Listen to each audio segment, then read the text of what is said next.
1400 साल पहले हज़रत अली रदी अल्लाह ताला अन्हु का कौल है कि कुफ्र का निज़ाम चल सकता है लेकिन जुल्म का निज़ाम नहीं। 16 माह से इस मुल्क के अंदर जबर, जुल्म, इंसानी बुनियादी हुकूक को जिस तरह पामाल किया गया, चार दीवारी के तकद्दस को जिस तरह तबाह किया गया, लोगों को उनके घर से उठाया गया, बेलबास किया गया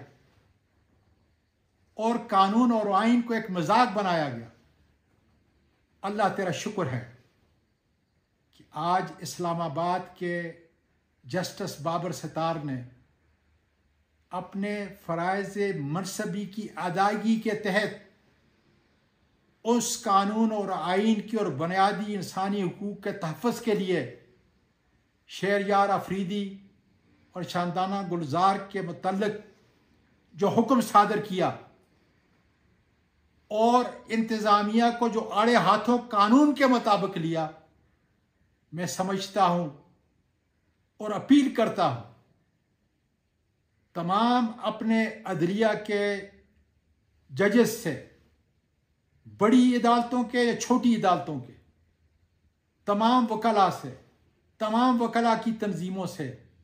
कि कानून और आइन का तहफ़्फ़ुज़ ये आपका काम है। इसलिए खुदारा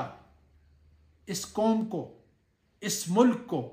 बचाने के लिए ज़रूरी है कि आप अपना वो पेशा वाराना फ़र्ज़ अदा करें और इंशाअल्लाह इसी किस्म के बहादुर अदालत के जज जब इंसानी हुकूक के लिए खड़े होंगे, कानून और आइन के लिए खड़े होंगे, तो किसी की हिम्मत नहीं होगी कि वो इमरान खान के खिलाफ 180 जेली मन गढ़ंत केस बनाएं। आज PTI के कितने कायदीन और कारकुन ऐसे ही मन गढ़ंत केसों के अंदर कानून और इंसाफ की धज्जियां उड़ाकर उनको बंद किया गया है। इंशाअल्लाह कामयाबी तुम्हारे कदम चूमेगी, इंसाफ और अदल इस मुल्क में आएगा। मेरे वकला और मेरे जजेस इसका तहफ़्फ़ुज़ करेंगे। पाकिस्तान पाइंदाबाद।